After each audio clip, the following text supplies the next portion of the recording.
Game number 1, let's go everybody. Division 1 plus, and we got team name change. That's not right, because team name change is actually not playing in this one.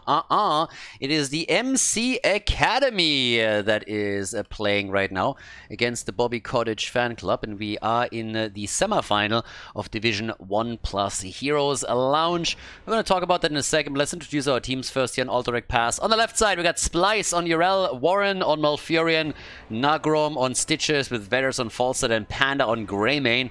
And on the right side of the map, Iowa on Brightwing, the Frenchies with Yazu on Junkrat, Malgany on Tyrael, Virtual on Leo, and Ixir is playing Tracer. Okay, so this is all Heroes Lounge, guys. And if you're not really familiar with the league, then you should definitely check it out. I've been saying this in the past, and I say it again. If you want to play Heroes of the Storm the way that it is meant to play, with like-minded people that want to actually win the game and not just grieve you all day, every day, then check out heroeslounge.gg. This is Division 1 plus. It's their top-tier division. So only the best teams play here. You will see throughout the games that we have over the next couple of days quite a few players that also play in some of the top teams in Europe. It's obviously a league that is held without any prize money, so with that in mind, there's actually quite a lot of players that will still play here from one of the top teams, but not, let's say, the hardos, you know, with the full lineup, or the chili donuts or gunners on or whatever. But some of the players will just band together with a few friends that they have or players from other teams and then form a new team that participates in these seasons. It's a little bit of a training environment for them as well. They can test some new things. This is, by the way, on the newest patch as well. So this is the perfect playground for all of the top players to see what works, what doesn't, what has been changed, how do we apply that outside of the shit show that is Storm League, and just, you know, use it in a more competitive environment. And this is the end of season tournament. So after the entire season played out, the teams are now playing for the championship, and we're currently in one of the semi-final matches. This is a best of 5. And in case that you're wondering, hey, Khaldor, why exactly didn't we have a draft here? Same rule applies as usual. This is casted from replays. Most of these games overlap with other things that I do or cast, so we cast them after the fact. And I haven't seen these matches, I don't know the results or anything, so we cast them in that sense live. But there's no draft information, since that doesn't get included in Blizzard's actual patch notes. So with all that said and done, as we are starting this up, we have Urel down at the bottom of the map. Slowly but steadily, we're heading into level 4 talents for the two teams. Now, of course, this is still Alterac Pass, big map. That's where the globals come into play, especially when we're talking about Falset, of course. Brightwing doesn't quite have the same soak and lane sustain power that Falset have. Ixir gets away with Tracer, but barely. Haven't seen a single kill just yet, not even one. And normally on this map also, we have the big fights coming in a bit later. Most of the teams will actually decide to even let the prisoner camp go at the starting time and just try to focus more on it once level 7 talents are available. It's a little bit reminiscent of what you see to... I think you see to a smaller extent on Infernal Shrines. We talk about this actually a lot. That on Infernal Shrines, once the shrine activates, the teams will make a move for it in most cases, but there will always be someone on the side lane trying to get them to level 7 talents first, so that they have then an advantage. And a similar thing is happening here on Alterac Pass. Now, first of all, you want to catch this camp again, which you should always take whenever it pops up on the map. If you focus with everybody on the prisoner camp, you will miss one rotation, so that's one of the downsides, as Stitches gets actually wrecked in the mid lane. But outside of that camp being taken from both teams, you also have that level 7. Ixir even trying to make a bit of a play here, but that didn't quite work out. They were attempting to invade this a bit harder even. And with now the first kill already in game, it's the blue team that makes the first move here. They're very close to level 7, and they're trying to exploit the numbers advantage that they're running here for a short period of time. Now, they are going to get the lead. The question is just how big will that lead be? Because there's a level 7 talent, and they can exploit that now, obviously. That's exactly what they're trying to do here. But with 3 players defending, it's starting to get a bit more tricky to get any progress towards the objective from them. And there's the level 7 also for the blue team. So now we are on even talents again for the 2 as they're making the move. The bomb and the kill on Greymane as the wolf goes down. They're making the play for Tyrael as well, but with the shield he's able to get out of there. And Nogrom trying and hoping for a good hook. Oh, we have a suicide bird. Falstad comes in, commits Honorable Subaru, and is immediately popped here. So, yeah, the chicken is down. Got some chicken wings for dinner here. But boy, that was definitely not the flight that they were hoping for. A bit too aggressive. He was just like, YOLO. And it backfired hard. So yeah, easy objective for the Bobby Kotick fan club. There we go. I mean, honestly, our man needed a little bit good press. It's been a while. So in this case, they win the first objective. Oh, if they would have lost Ixe here, that would have definitely tapered down the expectations of that initial push a bit. So yeah, we got 3 kills to 0. The red team is doing well. They're doing well. It's a great start for them. And now the Raiders are coming in too. He was at the bot lane, trying to assist here. Tracer, by the way, with the parting gift as usual into the pulse generation and the sleight of hand. And they are also, with the kill on Forza, now getting closer and closer to level 10, I might add. So top side, quite a bit of plays now being made also against Stitches as they're moving in from the side with another slow, attempting to take him down, and the big boy is in trouble. Nogrom gets wrecked as well. 5 kills to 0, and there's a level 10. Guys, they are wrecking this. I mean, that's an entire level lead around heroic abilities. You can kiss some of those structures goodbye right here, right now. That's a huge problem for them, because you can literally just move down into the mid lane and repeat that play. First 4 down, 5 minutes in. I mean, are you kidding me? This is, by the way, on the newest patch, so forts are actually now even more sustainable. I mean, they are even harder to take down. And Blizzard changed it, so now you can't just simply snipe those fountains. Now, as before in ARAMs, you have to take the fort down before you can take the fountain apart. So you can't just simply try and snipe the fountains and take the sustain away, which is actually huge. I mean, if you've followed any of the coverage over the last 2 years that I've been covering, or last 3 or 4, it doesn't really matter, I've always talked about how important it is to take these fountains down first if you have a chance to do so. And now that option has been removed, because that is a huge play. It's a big play that you can make, or could make, before the patch. But now not only do those forts mean a little bit more, they are harder to take down. Same goes, of course, for the keeps, but also those fountains are just much longer on the map, and that helps you a lot. Oh, big silence after the tomb and the kill on Tyrael, but that could be a big explosion, and he hits 2, nearly takes Malfurion out. They're fighting for the boss. Urel gets wrecked. So does Stitches. 7 kills to 1. The blue team starting with the boss, and then the Bobby Kotick fan club comes in and takes them down. Good old Bobby. He was always good capitalizing on the work of other people, and now they've done it again. All the work done by the MC Academy, and then the red team moves through them like hot butter through cheese and drops that boss, gets a few more kills, and can of course now make a play for the fort as well. Nice! I mean, they're on a roll here. They're absolutely on a roll. 7 kills to 1. Malfurion in a bit of trouble here in the middle. So it's not only the bot lane that gets murdered, but also in the mid lane the fort has fallen. They're losing even more here. But oh boy, this is starting... I mean, honestly, it's not even starting. At this point, if they don't stop this soon, then it will end with an utter defeat of the MC Academy, which is a little bit surprising. If you've followed any of the coverage in Europe, then you know that the MC Academy is actually a fairly decent team. I mean, these guys have been playing pretty well throughout the year. Now, they are one of the teams, you know, that always plays a little bit on the level of, let's say, Inding for Ruby, of Order, and some of the other teams that we have, Tomcats maybe. So all of these teams are roughly on the same power level, and it depends a bit on the daily performance of them, who is able to clinch out victory. But today, at least, the MC Academy is having a bit of trouble here. Red team is doing what they can to keep the momentum up, capitalize on that. And that's, by the way, one of the biggest things you have to do in Heroes of the Storm. So many times I hear people complain about that a team dominates the entire game, and that at the end, when it's 20 versus 20, one team wins a team fight and they go for the big turnaround and start the comeback. And I can understand the idea behind it, and I think there is a little bit of tweaking to be done. But generally speaking, in most cases, when you are this far ahead, when you have a multi-level lead or multi-talent lead over your opponent, and then you don't win the game, you also have to ask yourself, why didn't we push the envelope a little bit more when we were ahead and had a chance, you know, to either end the game or get so far ahead that the comeback is literally impossible. So in this case, for the red team, they have to make sure that they're using these advantages. And they got now another objective because of that talent advantage. The MC Academy was just sitting back saying, alright guys, let's play this slow. And now with Tyrael jumping out, it is on the red team to make sure that with this one, they're really starting to hurt them. Now, Junkrat is a little bit split on the team. You see him on the minimap at the bot lane, so he currently doesn't have an impact in the top lane push. Might make a rotation soon, as they're now starting to collapse onto the mid lane a little bit more. But in we go.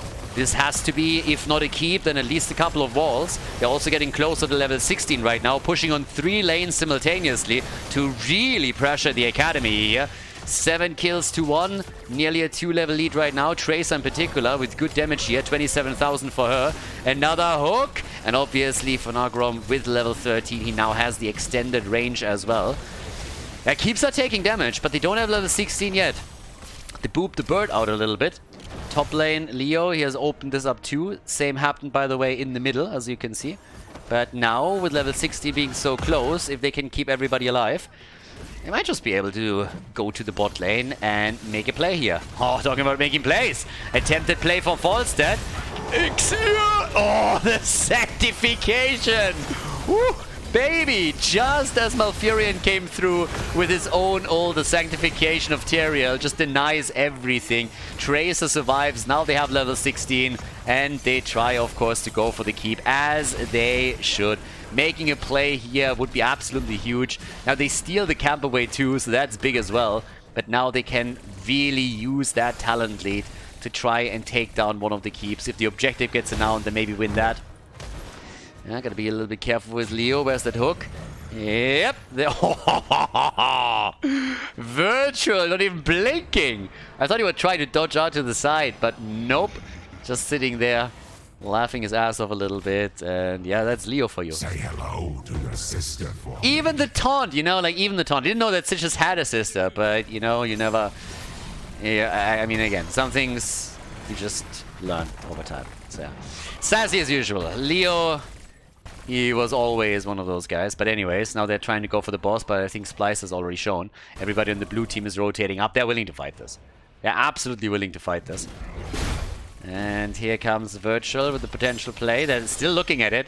They still have the talent lead. They still have the stats lead. Brightwing is at the bot lane, pressuring this a little bit more. They find Urel, and this could be a kill. And it is the mace to the face from Space Lord Leo as he comes in and drops the goat.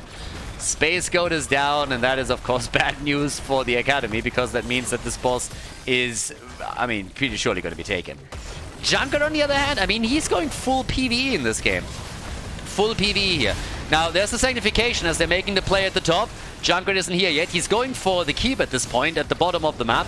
And he's doing well, at least on that. But topside, it's a 4 versus 4. And Yasuo, he's just sitting there saying, guys, if you don't take care of me, I'll take care of the keep. I mean, thank you very fucking much. But I got some value. So, yep, there it is. That keep might just not fall. Yasuo, on the other hand, likely will. Yeah, the red is down. Okay, so the red is down, but they saved the keep for the time being. Anybody that moves down to the bot lane to take it will be able to destroy this one quickly. 16 versus 60 talents finally gives the Academy a bit of a fighting chance here, I suppose. But that's already about it. Oh, there's the attempted play, and the Entomb against 2. They come in swinging. This is a 4 versus 4. Yeah, Stitches down and Junkrat down, so this is an opportunity. But with the Gust, the fight is quickly stopped. The big disengage is happening, and they're still looking at that keep. And this one could actually, I mean, if they commit here, Tyrael doesn't have, they don't have a lot of ults, right? Tyrael doesn't have a sanctification yet, so they can't really commit. It would be an insane game if the blue team turned this around. It would be kind of crazy. So right now, move through the middle, move through the bottom, up at the top side. They're still going for the additional waves. Experience is everything at this point. An early level 20 would go a long way for the Bobby Kotick fan club. And a boss, of course, would serve the same purpose. You take the boss, and that top keep is yours, and maybe even more than that. Which kind of is the idea here. So they're trying. And Junkrat is still sitting at the side, more or less. He took the camp, but he now... I was about to say he's joining up with the rest of the team, but I'm not so sure about it, since he's eyeing that mid lane. Now the blue team is reacting. They're not fighting. Instead, they're going for the bottom of the map and take the boss as well. The thing is, this one isn't doing a whole lot. Not only is the fort still standing, we even have a tower still in play. So that's a problem. And if they can kill the birdie here, that would be even more of an issue. Vetters, of course, is paying attention on point here, or that could have been a disaster. Doesn't change the fact that level 20 is close. And the Storm Talent right now, yeah. Again, hook into a root. The attempt is always there, but they haven't really been able to do a whole lot with that combo. 9 kills to 2 tells the tale. Now we got the Holy Arena. More importantly, buried alive, but the Gus denies the play for Greymane. The keep still falls. There is no saving it. And that is the first armor upgrade gone. Honestly, that's a mechanic that I would really like for Blizzard to add on more maps than only Alterac Pass. We even asked them during HGC to do that. And that was before they added Alterac. Because I honestly really like it that you have to risk something if you go for core after only destroying one single keep. Would also deal a little bit with what we discussed a bit earlier. That problem that sometimes a team dominates the game. And then in the late game, one fight can turn the entire thing around. It's a little bit too much. I like the comeback mechanics in the sense that it's always nice when a team can come back. But if it's made a little bit too easy, there's a middle ground there, I think. That's pretty much all that I'm saying. But either way, 2 kills to 10. Level 20 is ready. There's the hook, the helping hand. And yeah, they currently were not able to get that kill. Used a lot there, even the Sanctification. But with 1 keep down, Tracer's now moving in, taking the 2nd keep. So 2 are eliminated. That means also that 2 of the armor shields are gone. And for the MC Academy, the only hail in this game, the only thing that they can really do is to just like try and get 20. Get 20 and somehow bring it back. And it's going to be difficult one way or another. Especially if they lose the objective here. And let's be honest, they can't really fight for it without Storm Talons. But they might try. So they might try here and see what they can do. The Reptile already. Ooh, this hook on the other hand landed perfectly. And this time it's a kill. That's exactly the combo that they tried to execute the entire game. It pretty much never worked. Now they have an opportunity. But the Ethereal Explosion kills Malfurion. Tracer is fucked though. Tracer is up. No! Brightwing! Is this the save? Tracer with the recall attempt. They're trying, but they can't get the kill. There we go. Maybe no. They go for Brightwing. They go for the bird. They just look at this and like, okay, who destroyed? Oh no. Tracer survives and Urel dies. No, not like this. The turnaround. Damn. Yeah. Now we got also the Master Hooker on level 20. They still have, of course, the big lead. And another thing is also that we got a big wave already pushing through the top. And they have to do something here in the middle as well. Yeah, it's getting a little bit crazy. But right now, as you can see, there's a chance to go for not only the Raiders, but maybe a bit more. Unless, of course... Ooh, close. The bird is flying! The bird is flying! Where's the gust? There it is! But Greymane is dead. Greymane is down. Core is already struggling a little bit. And the Raiders are coming. This looks like the death blow. Ah, and Falls dead. Oh, the helping hand attempt. But Falls dead, he dies. Nogum gets poorly bombed by Brightwing. And that should be all she wrote here. I mean, it's not over until the fat lady sings, but she's already taking a very, very deep breath here. 14 kills to 4. And as the final keep is about to fall, things are looking very dire for the MC Academy in this first game of the best of 5. Here at the Division 1 Plus semifinals, the end of season tournament. Yeah, things are kicking off an all-drag pass, and it seems like the red team is going to lock in the first victory here. Urel gets taken out again, the boss doesn't stand a chance on the core, and that is game, ladies and gentlemen. So the 1-0 lead for the red team in this best of 5. GG and well played. Before we head into game number 2, make sure that you subscribe to the channel if you haven't done it yet so you don't miss out on any future content here on Khaldor TV. Game number 2, the Bobby Kotick fan club against the MC Academy. And these suckers actually switched sides on me, but I paid attention and therefore we have the scoreboard perfectly adjusted. The lead goes, in this case, to the blue team. Virtual on the Haka for game number 2 here on Tomb. We got Malgania on Varia and Ixia on Probius. Yep, he is playing his Probius again. Eobar on Stukov and Yasu on Hanzo. On the right side of the map, it's the MC Academy trying to bring this back with Splice on Blaze, Nagrom on Johanna. We got Vedders on Mephisto, Panda on Tychus, and Warren is playing Anna. Okay, let's get this party on the road here. It's obviously always exciting to see Probius. Don't see him a lot. I mean, the thing about Probius, honestly, is that Ixia has been playing Probius quite a lot. I mean, he's pretty much the only player that regularly plays Probius, and even in top-level plays has tried to, you know, make Probius a thing. Now, the situation has changed a little bit with Blizzard also addressing Probius in the latest balance patch. So apparently Ixia is trying to showcase what he can do with Probius now. Blizzard's whole idea was there to just change things a little bit, a couple of baseline changes to Warp Rift and the Photon Cannon, and to just like change the hero and make a few different builds viable and see how far they can get with this.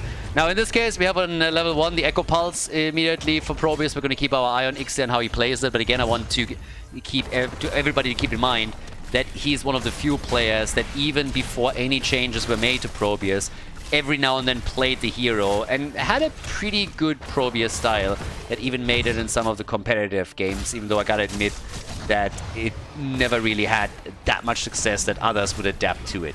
Now, maybe things can change with the new patch, time will tell. For now, they're still trying to play it out with our boy Stukov here. And of course the setup with Stukov and Varian is an oldie but goldie. I mean, that thing is still insanely powerful. Very, very strong. And one of the best sniper combos that you can execute in the game. So, yep, with this we now have still not a single kill in the game. But we have maybe a chance here to make it a first, because Jojo is in trouble.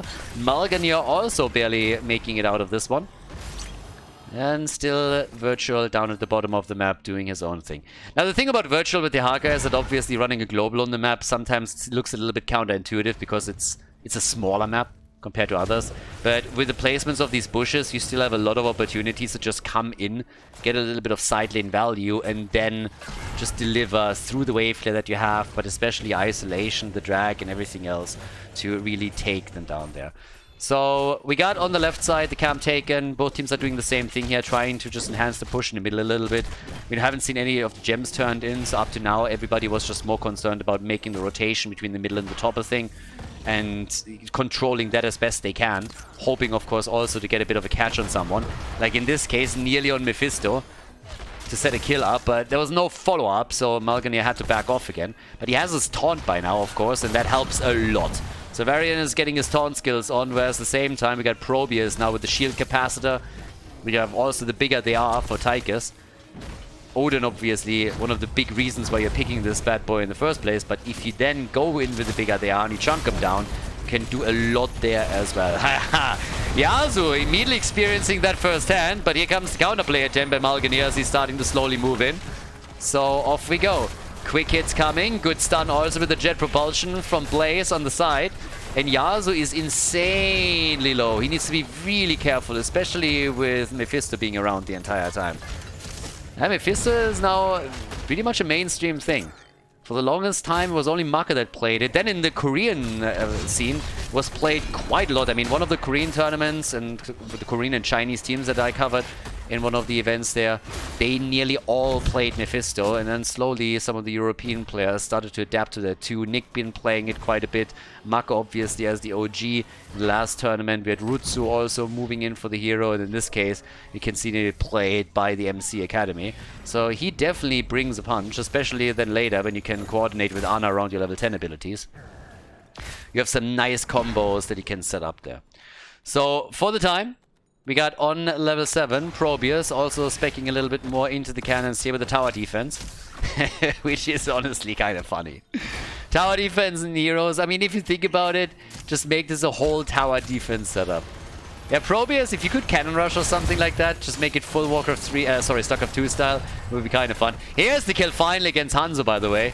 I already highlighted a bit earlier that he was a bit low in HP and that could lead to a kill eventually. But as Mephisto jumps in, it's Panda with his Tigers that drops the grenade and takes him out. Gems have now been turned in by both teams, but it's the red team that currently delivers a few more and gets closer and closer to the first turn-in. And they have Hanzo back up on the map, so Hanzo's back to business. And there's the chance. If they win this, if they take it here on the map, that would be a 2-0 lead in a best of 5. We've seen crazy comebacks. I mean, I'm just reminding everybody of the playoffs of the X Cup Fall. We had some there. If you haven't caught those yet, then check them out on YouTube. But with that said, it's still kind of cool to see how heavily the Academy is currently fighting, trying to make sure that they don't have to start a reverse sweep. We have them with the first kill in the game. They also have the first turn-in. They're slightly ahead in experience here. Actually, they're falling a bit behind as more waves are now getting soaked by the Haka at the bot lane. But yeah, it's still fairly even, and this might give them a chance to snowball this to level 10 a little bit faster. Especially if they can get the kill here, and indeed they do. Joji comes in with the flashlight and takes down Hanzo, who now died for the second time. Maybe playing this a little bit too aggressive. So, yeah, 0-2 on the kill count. Web Beavers, of course, getting more value now too, which really helps if they can open this up a bit. Yeah, the big problem, you can't take these fountains down. That actually changes the dynamic on a lot of the maps very significantly. And one of the maps is Tomb of the Spider Queen. Oh, that could be a kill, and it is! Mephisto down, Ixia gets away. But how many times have we talked about a team losing their sustain in the middle of the map and having a harder time controlling those turn-in points because they don't have a fountain anymore? Now, this is much harder to achieve for a team because they have to kill the destroy the forts and can't just simply snipe the fountains, especially with these web weavers. But talking about sniping things, with the 2 kills that we just saw for the Bobby Kotick fan club, we now have a lead in experience for them, the opportunity to complete the turn-in. They only need Iowa to turn in his 3 gems, and then it's all said and done. And both teams have their level 10 abilities now. So this is the counter play here from the blue team as they're trying to get a bit farther ahead. But we get the meme strike for Hanzo. Talked about this a little bit. If you go for the taunt and also for a good follow-up. There it is already, trying to zone them out of this. I like it. Yeah, perfectly on point for the camp, but dodged out by the bunker. And the fight continues. Malgania is low. And the red team, this time they're not losing the camp. They take it away. Panda gets shoved out, but Malgania still dies. Malgania dead. And that's the Web Weaver still pushing as the MC Academy is slowly taking position in the mid lane, at the bot lane, trying to take them down. Ixia, of course, pushing with his Probius when still on level 10, straight into the null gate here. And is currently sitting at 21,000 damage. Top damage for the team. Better than Hanzo. More damage than Hanzo. Not by much, but again, counts. And they're still defending over here. Down to the bottom of the map. Ooh, that is still a drag. Yeah, virtual. Pinpoint accuracy on this one, so they get the kill. The fight still happens. Top side with 38 gems in their hands. We have Nagrom now doing his thing. Malgania is pushing in with the rest of the team, and I think that is a bit too late with Odin. And they defended after all, so they defended at least for now. And careful, Jojo, you can't die, girl. You gotta be careful. With 38 gems, they can't let you down here. The fort falls, so does Mephisto. Everybody else has to just back off. And that's now 3 kills to 3 and a significant experience lead for the Bobby Kotick fan club, as their first objective nets them a fort in the middle and a nearly destructed fort at the bottom of the map. So they have taken the structure lead in the game now and are riding the momentum train. 37 gems, so they don't have enough for another turn-in. They lost a few earlier. It's actually kind of cool and interesting that the MC Academy, despite everything that happened, was able to recover their gems and is now sitting at 64. So they have a full turn-in available if they can get there. But now they are in danger of losing the bottom fort, and that would also eliminate that fountain. So yeah, I think that's happening. Or maybe barely not. If anybody just spits at that fort, it would collapse. That thing is being held together by a bit of gum, and that's it. Virtual on the escape. Meme strike again, zoning them away from the bunker a bit. Yasuo has to be careful here. But yeah, Probius is still pushing out the middle of the map. 132,000 siege damage for Probius. Fort goes down, but yeah, Probius with the big damage here on siege. Pretty decent hero damage too. But of course, the probe gets eliminated here. Nobody likes a cannon rusher, so that's the kill. With level 13, we get the Shard of Hate. Yeah, I hate Probius too. Maybe not as much as Brightwing, but you know, who does? So for now, we got level 13 versus 13 talents, and the turn-in ability is there. That's the opportunity. The MC Academy can turn in. And they, first of all, want to get rid of those 45 gems in the hands of their tank. That's the first thing. Just make sure that Jojo can play it a bit more aggressively with those setups, especially since she's playing Blessed Shield too. So you don't have the opportunity to simply jump out of a bad situation. So for now, they get at least those. And, well, there's the ult. That's actually a big cooldown that gets burned by Yasuo as they're trying to prevent the turn-in from happening.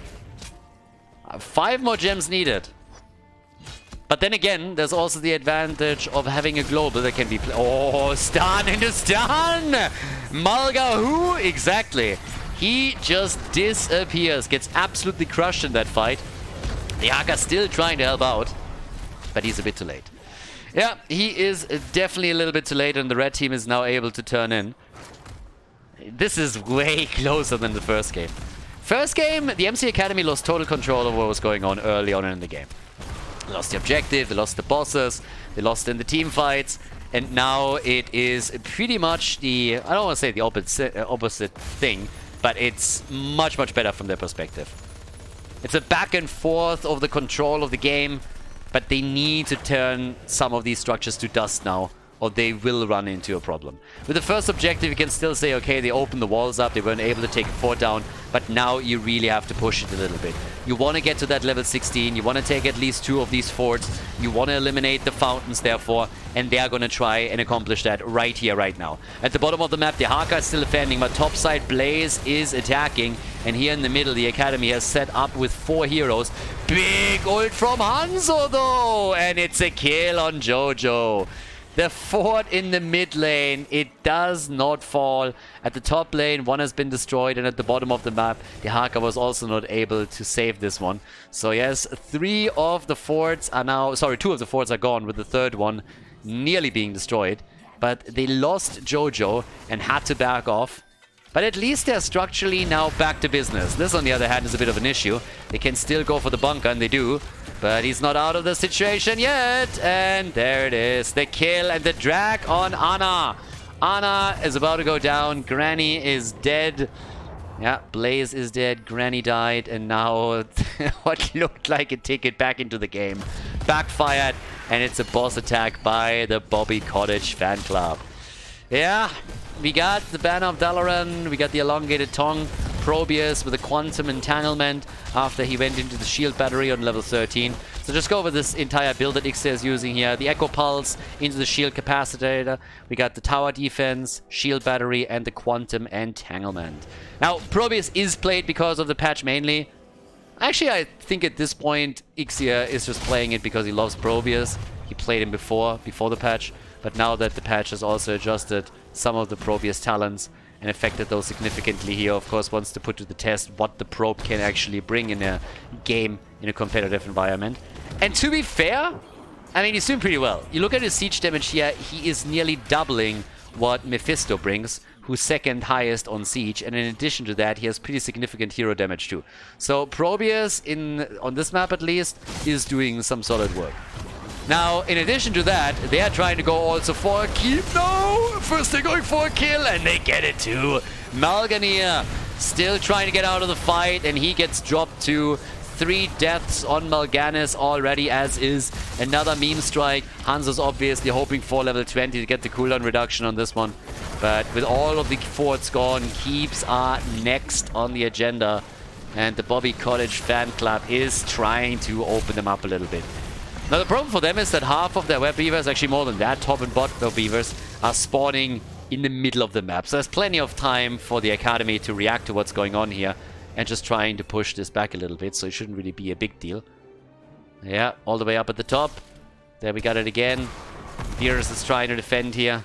43,000 damage, by the way, for Tigers is the top number for the Academy. Whereas at the same time, Hanzo is now sitting at nearly 60,000. So yeah, doing well. 16 on both sides. Virtual, of course, always still hoping for that drag, and he gets it! The follow-up then again. It's just not there. Nobody else was even close to help him out here, and all of a sudden it's the Haka who's in trouble. So yeah. Oh, Blessed Shield gets dodged out. Nice. Yeah, that was a bit of a mistiming here by Jojo. Already the... The kill on Hanzo. Nicely done. Mephisto gets it. Went straight for the Durance of Hate here. And they're also low. And just as the photon cannon nearly drops him. No, he dies regardless. Not like this. Not to the wave. Mephisto and Blaze both die. And now it's a cleanup job. They go for Tychus and he's dead too. Yeah, a probe taking down Tychus. Oh, that's just bad news. Entire team gets pretty much wiped with the exception of Ana, and she's now all alone. And Ana, I mean, she can try and abuse her Overwatch status, but there's just no way that she can actually defend this alone. So the shoot 'em up is in as level 20. Cooldown reduction with the Dragon Awakens, and they make the play for the core. Oh boy, that was unfortunate. The Academy, I mean, they nearly had it there. But now it's 11 kills to 7. The core is getting attacked. Without Hanzo, the fan club, they're going straight in for the kill. And there's just no stopping this any longer. It's already too late. So the blue team, they go ahead with a 2-0. The Bobby Kotick fan club takes the 2-0 lead in the best of 5 here at the semi-final of Division 1+, the end of season tournament, against the MC Academy, who now has to win 3 games in a row.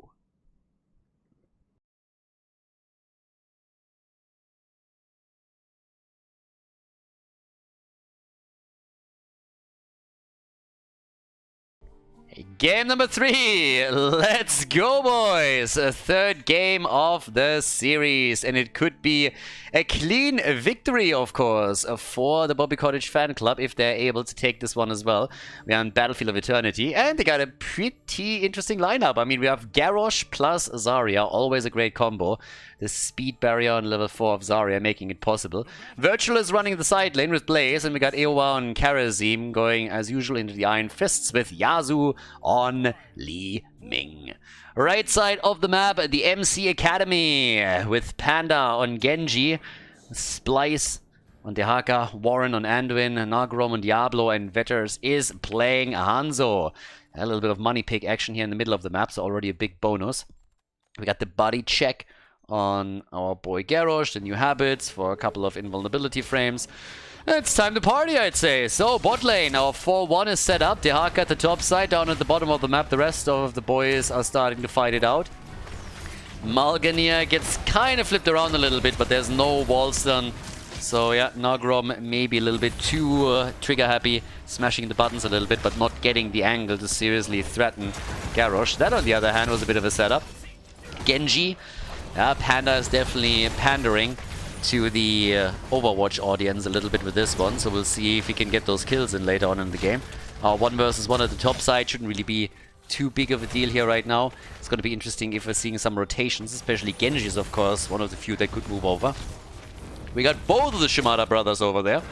And off we go. We got the new habits on level 1, as mentioned. Maximum charges in as well, and maybe the first kill. Yes, Ixia is down. Zarya is dead, and that is kill number 1 and opens up an opportunity at the camp for the Academy. A little bit of early game momentum. They're going to like that, and they're trying to follow it up with another kill already. Karazim put into a corner, able to dash out though. But with Malgania getting attacked, there is still a chance for them to make a play, but they're not going for it. Yeah, they were trying and hoping that they could take this down, but not going to happen, at least not for the time being. So the bot lane still locked into a battle between the two teams where we don't have a clear winner just yet, but again another grab onto the Khazras. Nobody rotated top side yet at all, but they're trying to take that 4 versus 4 battle down here. And the first one this time is defeated. So yeah, we're gonna definitely see one conclusion here. So far it never really worked out for the red team, but now that's a nice wall stun against Malgania. They try for the kill, The Bobby Kotick fan club, can they take the camp again? And it seems like they can. Hanzo's already down. So is Karazim, though, with the Haka moving down. They got the upper hand now. They look for an additional kill, but they can't drop Li Ming. They get the camp, though, finally. And with the wall stun against Zarya, she is dead as well. Nice kills for the Academy. Obviously, the Haka now has to waddle back to the top lane. Make sure that he doesn't lose too much experience over here. But at least they won the camp. And that was kind of important, because on both of the previous maps, we had situations where, well, the Bobby Kotick fan club was able to steal some camps away from them. Level 4, the defensive shielding. Alright. Plus the air ally on level 4 for Karazim. I mean, definitely a couple of adjustments that we're now seeing from the team here. So, I'm honestly slightly curious what's going to happen with all of this, because if you honestly, I expected some synergy here. I talked about this at the beginning of the game. If you go for Garrosh and you go for Zarya, you kind of want to go for the synergy between the two of them. But Ixia is going for a very different style, so apparently they just decide against it. Maybe it's because of the Anduin pick here that they're saying if we have the pull, then Anduin is just going to come in and ruin the place for us. Especially after level 16, but still, in the early game you should be able to get a kill or two, or force Anduin to get so close that maybe he even becomes the target. Either way, they decided against it and went now into defensive shielding. Air ally, as I mentioned, has come in. The Indomitable, as usual, on Garrosh has also been picked. And with level 7 on the horizon for both teams, we're now seeing the play for Immortal #1 here in Battlefield. So, with that, there is a slight advantage currently for the red team. Nothing too crazy. But let's see if they can maybe follow up on that. And of course, the Hagas Global could still play a role here. They go for the flip on Dibbles on the other hand. Careful, here comes the Haka. Doesn't get the drag, misses it, but the jet propulsion hits, and it hits hard. Virtual is running out of mana on the other hand and gets immediately attacked by Genji as he's swift striking in. And Ixia is still dishing out the damage. But with the Haka now moving up to the top, they are starting to get into the position where they could get the early level 7. Nogrom, another play here. Genji trying to make his way out, dodges out on the jet propulsion. The slow still hits him, but he's fine. And they are getting closer and closer to the next talent. So really, really good position now for the MC Academy, as long as they can maintain the experience lead and capitalize on level 7, because they just lost their lead on the Immortal. But with the halftime show already playing out in front of us, that is still a half level time window that they now have to take the Immortal down. And that's exactly where we're seeing Hanzo busying himself now, getting that damage in.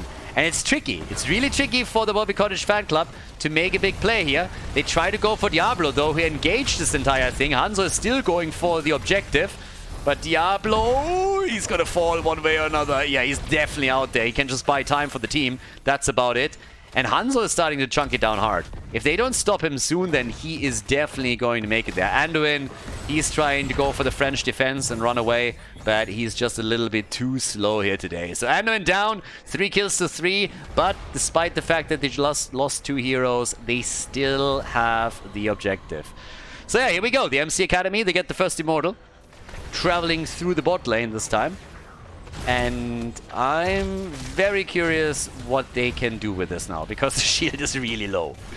I mean, let's be honest, there's no shield here. Straight melee mode. Not even a one ranged attack. Straight melee mode for the Immortal. But they should be able to break through the gate here. Then break through the wall. Maybe Diablo can also set something up, but they have to keep away from Malganir so he can't flip them over the wall, obviously. Good wall stun then again. Yeah, but he's still okay. Both of the towers are down. And they're also attempting, or well, they went through the gate. Obviously, again, as mentioned before, these fountains, they are now invulnerable. You have to take the fort down first. Last patch has taken care of that. And forts and keeps are now also more difficult to destroy. More hit points. A little bit harder to take down. But they are very close this game. I like that all of the games that we've seen so far have been fairly even. Level 1 was really the... map number 1 was really the exception. On map number 1, I was a bit afraid that we might see a total ruffle stomp, and even if this ends in a 3-0, the fact alone that the Academy was able to nearly take it on Tomb of the Spider Queen and is now also fighting back on Battlefield makes this a much more even game than initially I was afraid of. But here comes the play, and again they seem to be winning the fight. They go for Malganir. He's able to get out, But what about the rest of the team? They're still fighting, and Zarya is dead. Zarya's down, they take Garrosh, but the counter kills! Li Ming is popping them, but now Kharazim is dragged, stunned, and dead. They even go for Li Ming here. That might be another kill if he can get a hold of her once more. Or if Dehaka can get another drag, but not this time. So, as the dust settles, both teams have level 10 abilities. That gives us also Anduin's combo with our boy Hanzo. So, the light bomb into a Hanzo attack is definitely going to be a thing here. Potential follow-ups also with Apocalypse, Arrow on Hanzo this time. So, we're going to see those stun plays. 7-sided strike for Kharazim. By the way, Zarya is done with her level 1. And it's time to party! Oh yeah! Objective number 2. Let's go! Camp's taken. Nobody is passing up on that opportunity to pressure the lanes. And here we go. I feel that's a big one. If they execute this correctly, they have so many things they can sync up. The Academy definitely with some plays they can make.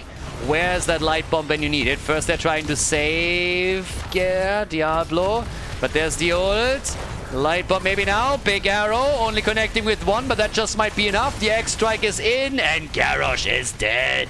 Another jet propulsion, and even with the Apocalypse, it's the end of the Arca. But they're trying to counterplay it again. And here comes the light bomb again with Genji. Nice damage done to the backline, but just not enough to lock another kill in. So now it's a 4 versus 4 that we're talking about. And with this jet propulsion stun, Diablo dies too. Has the souls though to come back, but it still gives the blue team a little bit of wiggle room on the Immortal. And in addition to that, they also still have the camp at the bottom of the map, threatening to take the fort down. So both teams are just trying to take Immortal hit points down as we speak, but this is still a problem. Genji is taking care of it, and so is Hanzo. The Shimada brothers are already at it, so they're doing their thing. Combos are slowly coming back online again. But you need to step it up here. If you want to win 3 in a row, you have to make... No, you don't only have to win, but it would be kind of nice to make a statement there too. That's a nice stun. That was an important one. But there was no follow-up to take Li Ming down immediately. So it wouldn't risk anything there. Genji not swift striking in for this one. Ult on Zarya is already out. Diablo, big stun. No follow-up. Apoc wasn't ready, but they come in with a light bomb. They get the stun, the X-Strike. Malgadir, he's not dead yet, but Kharazim has been dropped. Kharazim is down, and they try for follow-up moves on the Immortal itself. 8 kills to 7. We are 10 minutes into the game, and we already have 15 kills. So, yep. They are doing some work. 34,000 damage, 40,000 damage on each side for the top damage dealers. Li Ming obviously taking the lead for the blue team. 0 deaths on her and Blaze. Slight advantage on level 13. Shouldn't really play a big role for that push top side, but I would be surprised if the fort is able to be defended. If they're able to defend the fort. I don't think that's going to be a thing. So yeah, Mortal is already coming in, and yeah, that ain't happening. That bad boy Aloyan should take it down. Doesn't have a lot of shield, but with Dehaka always able to move back here, they can go for the attack. They should be a little bit aggressive around this. Here comes the light bomb attack again, and they go for Malgadir, and he's really in trouble. He should fall, and he does. But Genji dies as well. Went in a bit too deep. Apocalypse is there and hit Zarya. She tanked it with a shield. But the kill on the fort is also through. So now they take the fort down. They get the kill on the frontliner. And they're still looking for the angle for another stun with Diablo. Nice poke happening too. Nobody defending against the Immortal. Does more and more damage at the keep wall. The play for Blaze. But they cannot burst him quickly enough. Now the entire wall is gone. Or will be in a second. Kharazim barely making it out here. And I gotta say, the Academy is getting a lot of traction out of this one. They are also dropping Blaze. That's a great kill just as Garrosh came back in. So nice stagger death from them. As long as they are able to survive. Ult should come out here now. Yeah, not yet. 7-sided strike. Iowa? I don't know. That seemed like he either fat-fingered it or Malgadir called a flip that didn't happen. One of the two. The latter one probably makes a little bit more sense. If the flip there occurs, the 7-sided strike is absolutely on point. But as it happened, that thing did nothing. And now they lose Zarya, and therefore even more momentum, just as Blaze is about to come back. So yeah, a lot is happening here right now with another kill attempt against Diablo, but he's not impressed, not even a little bit.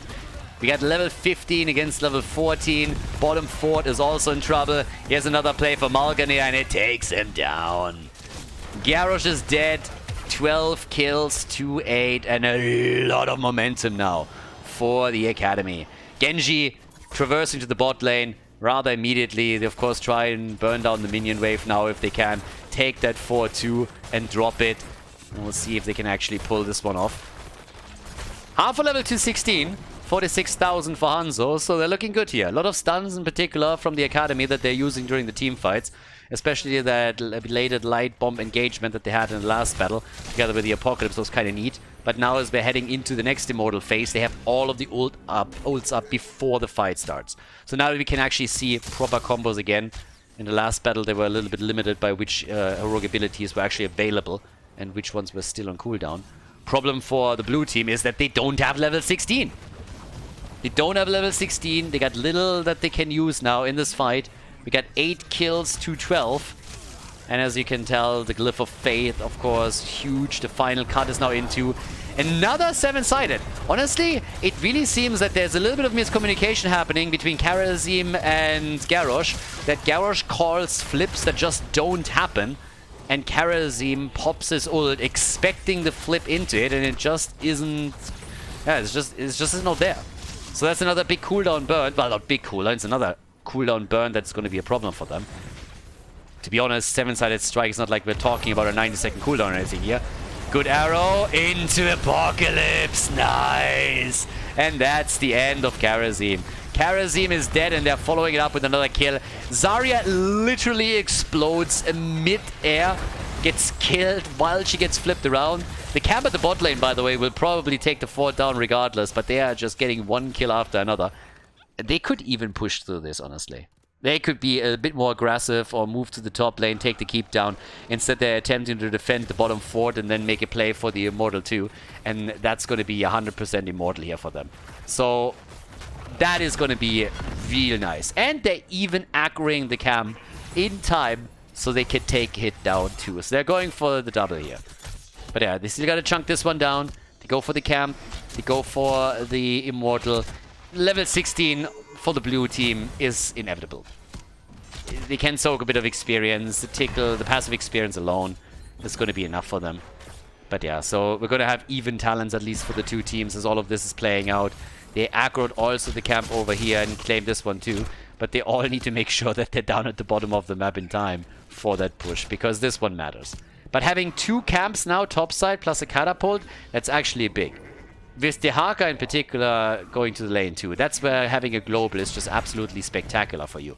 We have 15 kills to 8, and with a big shield, they can now make the play for 2 keeps.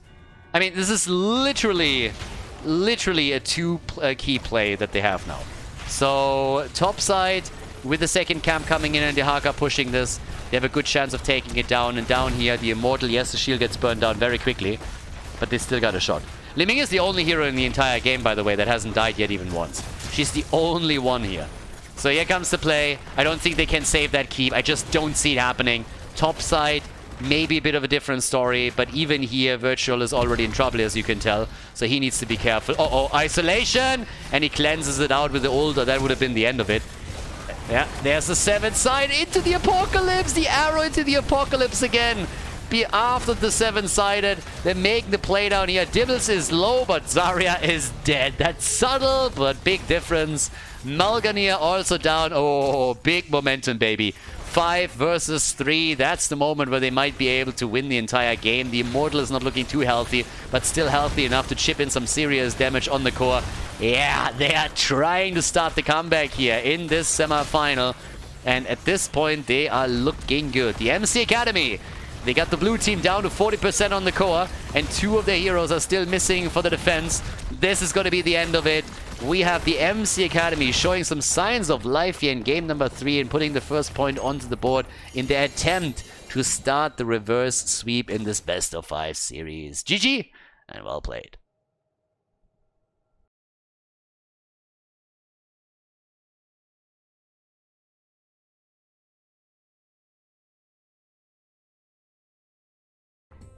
Game number 4. The comeback has started, and they switched sides again. Yeah, they're keeping us on the toes, don't they? So, we are on Towers of Doom, as you can see. The Academy goes up against the Bobby Kotick fan club for the 4th time. And in this case, the blue team, the MC Academy, they brought it back a little bit. They started the comeback. This time they're playing with Splice on Dehaka. We got Vedas on Tracer, Warren on Lucio, Nagrom on Tyrael, and Panda on Lunara.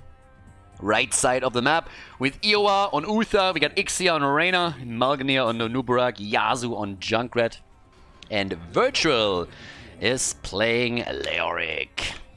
Alright, my boy Leo. Yeah, and we got Jimmy. Haven't seen you in a while, my friend. The ace in the hole on level 1 here for him. Also got the extra wound timers, and Austin's renewal is into. Yeah, after the last game, the Academy definitely getting a bit of momentum in the series, finally. I mean, honestly, if you think about it, they improved from game to game to game. Game number 1, they kind of got slapped around a little bit. Game number 2, they did much better, but still lost it in the end. And game number 3, they finally locked in the W. Now, on the other hand, they lose Tyrael immediately. And that was honestly a pretty sexy combo, including Ixia's penetrating round there towards the end, to just push the target further out and also trying to interrupt any kind of escape moves that Tyrael can make here. So very nicely done. Tyrael goes down. And with that, we got our first kill. A little bit of a dominant rotation for now from the Bobby Kotick fan club. And down at the bottom, Malganir, Iowa, and Ixia already moving around again, trying to push these lanes out a little bit. As level 1 has kicked in, both teams are making plays for pumpkins. And this one is going to be taken down first. Alright. Oh, what a second!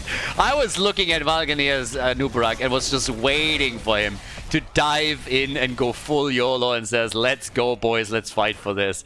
He gets slowed down, booped back by Lucio. Everybody else is trying to also push him out, and yeah, I was just sitting there thinking, if he dives in, we might have a huge early game fight on our hands. But yeah. So, well, we're starting things off a little bit slower here. Ixia obviously is gonna go for the entire time here and trying to take them out slowly with the auto attacks, especially against Tracer. That's kind of nice, but Reyna actually dies in this case. But yeah, against Tracer, pretty much what you're trying to do is you want to get auto attacks in because she can't dodge out on those. Any skill shots that you have, they will likely be dodged by her. But in this case, yeah, Tracer will have to eat the damage. And that's really where Jimmy is gonna make his plays. That's also one of the reasons why in the past sometimes you saw Sergeant Hammer picked against her, because of the heavy auto attack damage that he can dish out.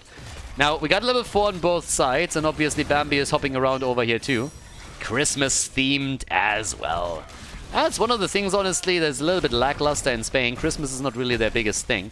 They got Fires over here in Valencia, which is one of the most amazing festivals that I've ever experienced in my life so far. But that's not for another 3 months. Christmas, on the other hand, a little bit eh. But they got the kill.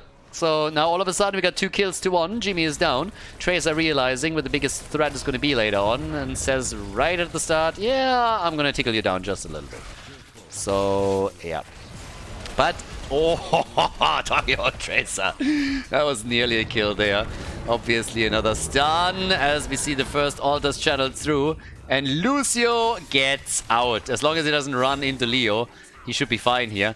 Bit low on HP, but can still help out, but needs to be cautious. Junkrat talking about being careful, he wasn't, so he's dead. Junkrat down, they're trying to go for Malganir, and Nubarak! Oh, he gets away! Jesus, what a fight down here, total bloodbath. Few kills in, but not too many, but it's just a one blow for a blow the entire time. And here comes the interrupt again as Lunara was trying to go for the altar channel. Level 7 should finally help them to secure that position though, and they also fell back and tapped at the fountain. So yep, 4 more shots fired, 32 against 36. A slight lead for the MC Academy. Yeah, it's starting to get a bit dangerous for the Bobby Kotick fan club, isn't it? Losing the last game, they're still in the lead of course in this series with the 2-1. But now, at least for game 4, things are looking pretty good initially for the Academy. So, yeah. Then again, Tyrael, stun into stun. That's bogged out. Needs to try and get away here. Oh, and Anubarak is dead. Yep, there it is. The kill against the cockroach. Anubarak already dead. Yeah. This could be a bit dicey. 4 kills to 1. It really feels like the Academy finally has a bit more confidence after that victory on Battlefield of Eternity. So now they're going for it again. Vedas has to be real careful though. I mean, yes, he got the kill against Jimmy earlier, but you gotta be very cautious that you don't go toe-to-toe too hard here, because eventually you're going to lose that battle, especially if the defense is there. And now Jimmy has to fuel the rush on level 7. We have, in addition to that, also the Fight of Light. Obviously, he has tons of mobility too with Lucio. He gets away. And Malganir is again the center of attention and gets attacked immediately. Has to move out, but is able to escape. So that's the good news for them. Now we got level 9. But they have to even go all the way back to the Nexus to just top up those hit points in the mana pool a little bit before they re-engage into a potential fight down here. So we're gonna see them start to try and make a play. If they can delay until level 10 with the Haka at the top side, it's always a nice thing. If you have the Haka at the side lane, he's just so amazing right now. He's so great just for side lane soak, but general wave clear too. That obviously pretty much ruins the entire idea. They were hoping for level 10, but with Tyrael just being caught, they gotta give it up. They gotta give it up, and yeah, Dehaka, he would have just rotated from the lanes, given them level 10, and then they could have just gone for the fight and get the altar here. Honestly, Dehaka might have even moved into the bot lane fight once they had heroic abilities, but with the death of Tyrael, that was just the end of that. But that's really unfortunate. That's one of those situations where you just have to play it a little bit slow and try and make the proper moves. In this case now, they are still attempting to use that level 10 to get at least a few kills, and it seems like they're going to be successful. Yasuo is going to fall for sure, but they can't get Jimmy. I'm honestly a bit surprised. I really thought that they would be able to take him down too, but Ixia was able to move out of the fight, and now they both have level 10 abilities, which gives us Reyna's Raiders here. Can check those bushes now much safer than before. We also have Thornwood Vines for Lulnara. And in this case, the Divine Shield for Uther. Bit more sustain. Junkrat hasn't made a move yet, but there's no way, right? That's going to be a Riptire. Yeah, there it is. Would have been kind of funny if he would have gone Uther. Divine Shields himself, alright. There's the Cocoon on Chaser, so they're going to try and lock her down. But there it is, the Sanctification, and Uther should fall, and he does. Uther is down, but then again, Dehaka is also dropped. And we have multiple heroes pretty low for the blue team, so they need to be extremely careful that they don't get stunned here. And all of them get hit by that Impale. Oh, that could have been bad. It's a double altar now. Even Pumpkin's now making it in towards the bell tower, and they can't convert it yet, but they drop it down to 50%. So this is a spicy game. Yeah, there's big fights happening all over the place. Virgil slowed down, but they can't kill him. He nearly dropped and activated a straight.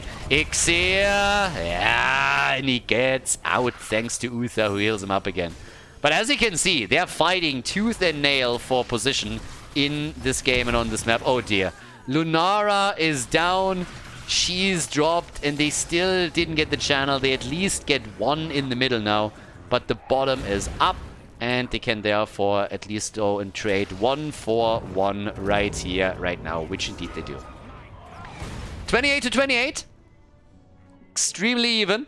And now, still with the Haka, the chance to run the experience lead. But it's actually kind of interesting if you think about it, because we have the Haka on the side lane, so minion experience is slightly advantageous for the MC Academy.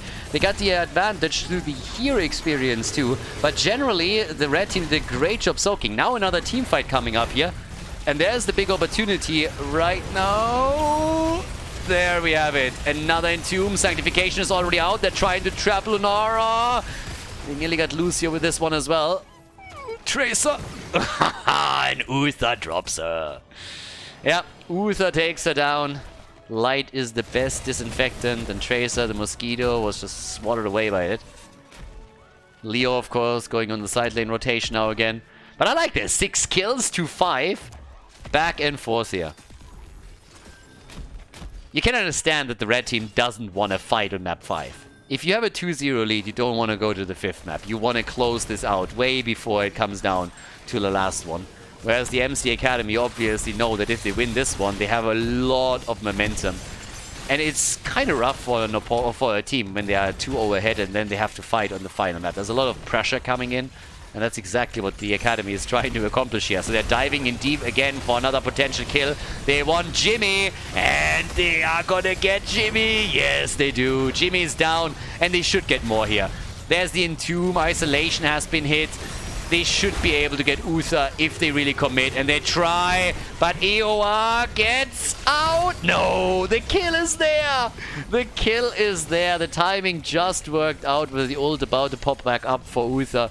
But now we got 8 kills to 5. Still both of the teams close to level 13. But now there's some serious potential momentum at least. Because you got a shot at the bottom bell tower. And now we have also a double altar up on the map that can be used too.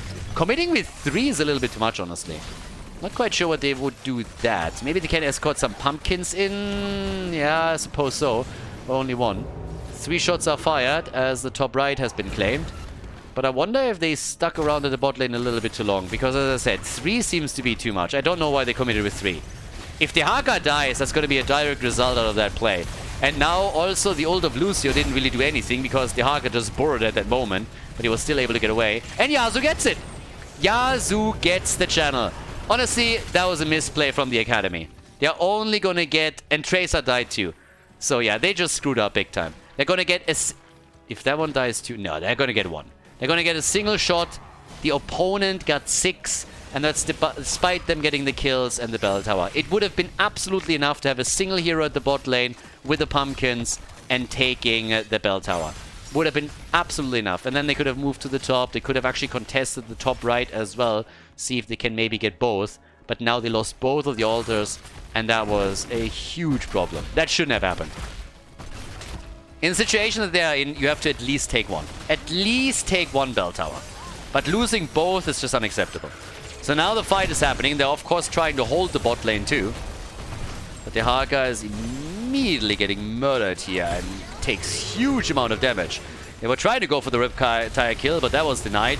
Lunara, she's dead too. Yes, that sanctification just came way too late. Yeah, they're in trouble now. That game is turning quickly. Just as it seems like the Academy has a foothold in the game and the upper hand, the game turns. Now we got 2 kills against them. Lucio and Lunara both dead.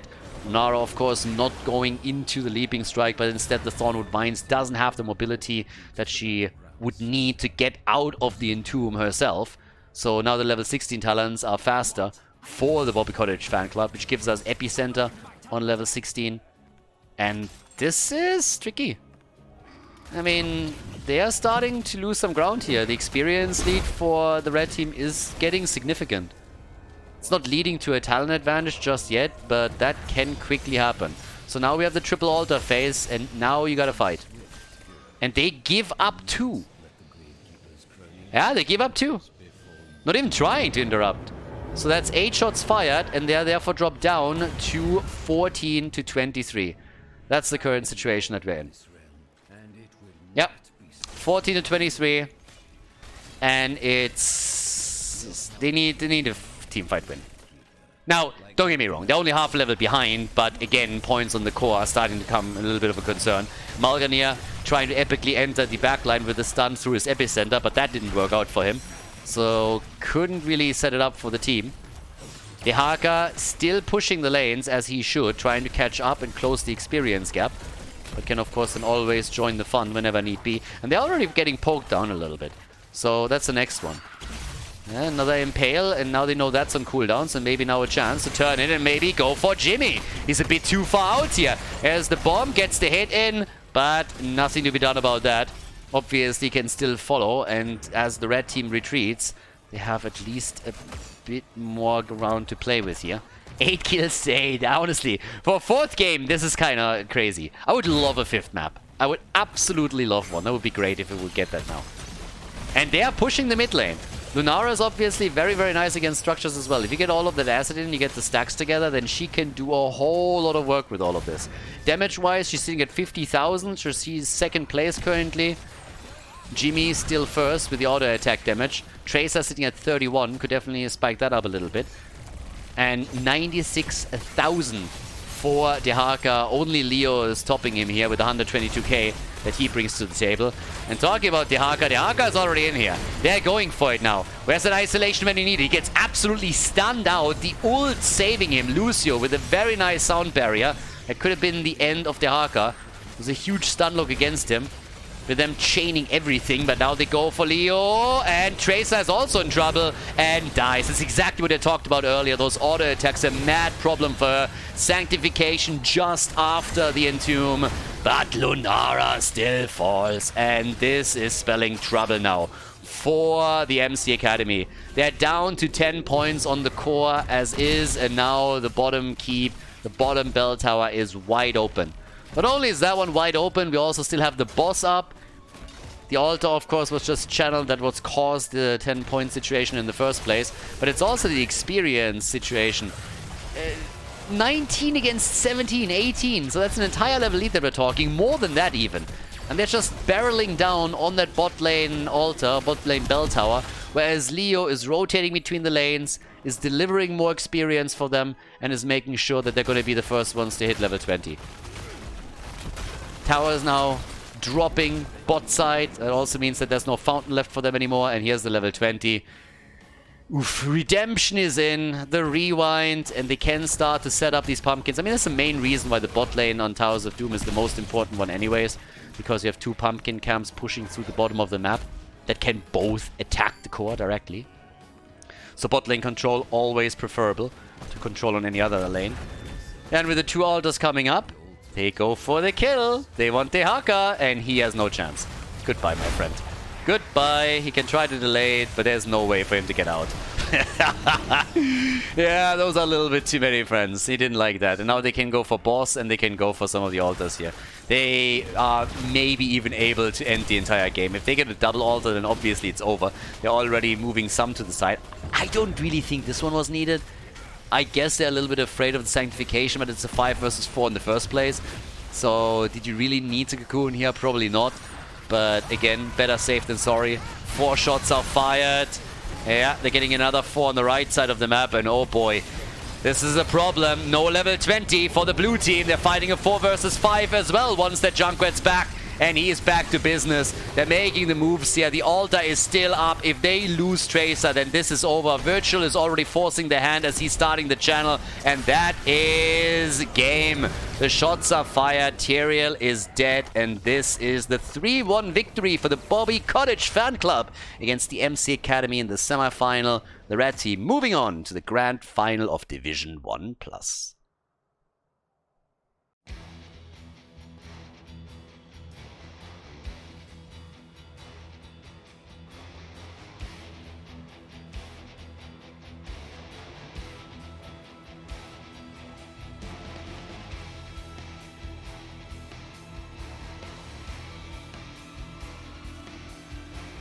Thank you everybody for watching the video today. I hope that you enjoyed the show and the commentary.